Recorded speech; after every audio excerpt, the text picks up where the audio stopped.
He blames the fact that he can't act like an adult because he doesn't have people to tell him what to do. But he's an adult. He shouldn't have to have people tell him what to do.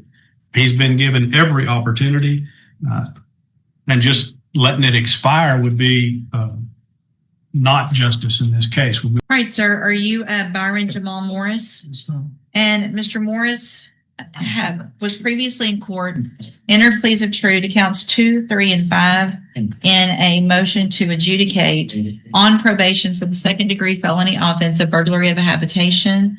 I've received an updated pre-sentence report. Have you both received and reviewed that report? We have, Your Honor. Yes, sir. Are there any additions or corrections to the report? No, Your Honor. Not from the state.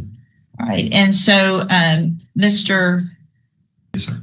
And what, if anything, do you do as a result of that dispatch? Immediately began operating my department issued patrol car in that direction and arrived on scene. Okay. What did you observe when you got there? And describe for the court what location we talking about. Yes, sir. 4705 Magnolia. It's the Swift gas station. You're dispatched there in reference to a person that was asleep at a game machine inside that gas station. We arrived on scene, entered the gas station, and observed a person asleep at the game machine. Attempted to arouse him by verbal stimulus. I then reached under his chest and provided a physical stimulus to his chest. He did not wake up. At that point, he woke up after a few more conversations between my partner and I, and he woke up, immediately smelled the smell of alcohol emitting from his broken person, observed bright glassy eyes, and as we stood him up, we walked him up, to the police car and observed the unsteady gait as well. Okay. In your opinion, did he appear to be impaired or intoxicated? Yes, sir. And did you feel like that was from alcohol and or other substances? Yes, sir. Was he impaired to the point that he appeared to be a danger to himself and to others? Being that location is in a very high crime area in the city of Beaumont, I absolutely believe so. And do you see the person that you encountered on November 6th of 2025 at the Swift gas station here in the courtroom today? Yes, sir. Would you point to him and identify an article of clothing that he's wearing? An orange jumpsuit. Going to let the record reflect. He hasn't identified the defendant in this case. The record will so reflect. And did you place him under arrest for public intoxication on that day? Yes, sir, I did. That's what it said. And you said you did the chest, what's it called? The chest rub? Like a sternum rub. The sternum rub. Most people wake up immediately from that, don't they? Yes. Even intoxicated people. Generally, in my experience. In your experience, do you know of any kind of what would cause it? When you said he did not immediately wake up from that, what in your experience would cause somebody to not wake up immediately from that? If you know Any number of intoxicants in their system. Okay. Could it also be due to seizures, maybe? I'm not. You don't know about that? Okay. You'll agree with that anybody in a high crime area is in a little bit of danger, right? Go ahead. Byron, you heard the officer's testimony, right? Yes, sir. Okay. And you and I have talked about this before about count one, right? Yes, sir. Tell the judge, were you intoxicated on that night? No, sir. Okay. Why were you asleep on that night? I think I had a seizure on the machine. Okay. And you are prone to seizures, aren't you? Yes, sir. And in fact, I think that's in the updated PSI that you do have seizures, and the probation department knows about that. Yes, sir. Okay. Now the officer says he smelled some alcohol. Why would he be smelling alcohol on your breath?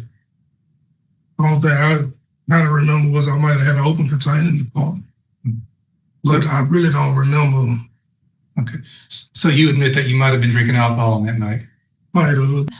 So, Mr. Morris, you're saying that you had a seizure, and as a result of the seizure, you had passed out to the point that verbal stimulus and physical stimulus did not arouse you, correct? Yes, sir. Do you take medication for your seizures? Yes, sir. What do you take? Careful. How often do you take it? Grams, How often do you take it? twice a day. Twice a day. Do you know how alcohol affects that? Not really. So you have no idea what alcohol does to that drug. It's an anti-seizure medication. Yet you consume your medication twice a day and use alcohol at the same time. Well, I don't drink like that, y'all, sir. You don't. No. Well, you drink often because you pled true to count 4, and you just admitted that you were drinking on the day that you were arrested. Mr. Rojas? Judge, Mr. Morris has been on probation since 2016. I think his probation has actually expired since March. It appears that from March of 2016, he was doing well until that first motion to revoke was filed in October of 2020. Notable, I think, as you can see from the updated PSI, at that time he had some support of both of his parents, who unfortunately passed away, I think the following year, 21, when Mr. Morris at that point was sent over to safety relapse in March.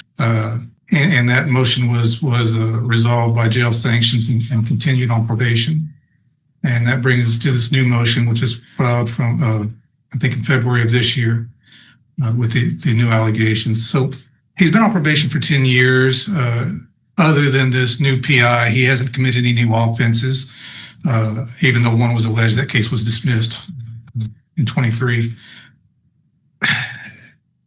It's just unfortunate, I think, that his parents passed away, because it looks like they were the support for him. They were able to give him some guidance while he was on probation. He was doing well while they were alive.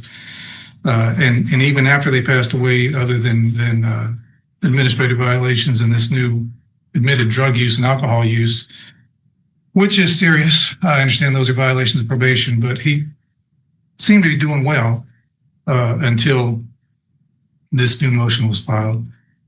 I don't know what we can do with him, Judge, because probation's expired. My recommendation, or I guess what we would ask the court to do, is to let this time that he's been in jail serve as sanctions and let his probation expire.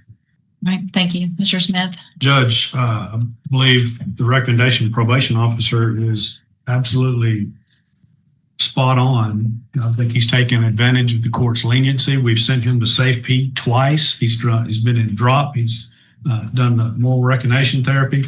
He has not gotten any benefit from all the programs that have been offered and completed. He blames the fact that he can't act like an adult because he doesn't have people to tell him what to do, but he's an adult. He shouldn't have to have people tell him what to do. He's been given every opportunity, and just letting it expire would be not justice in this case. We believe that probation should be revoked and he should be sentenced to time in TD. Mr. Smith is absolutely correct. I'm looking back at that original PSI, and the original PSI wasn't even agreed. It was a cap of 8 years in prison. And on that day, I gave you the opportunity for this probation, and you have had multiple. This is your third motion to revoke. So it hasn't all gone well. And the fact that you've been given those opportunities at SafeP twice, and you're still doing what you're doing, I'm going to again I'm finding count 1 true, find that you entered your pleas of true to counts 2 through 5 freely and voluntarily, find those counts true, find sufficient evidence to find you guilty, and at this time find you guilty of burglary of a habitation. You're lucky that the agreement in this is for a cap of 5 years. You know, the cap went down from the original, which is usually doesn't happen. I'm going to follow this agreement, but you're very lucky. I'm going to sentence you to a term of 5 years in the institutional division of the Texas Department of Corrections. You will receive credit on that sentence for any time that you've been in custody, that the law gives you the right to receive.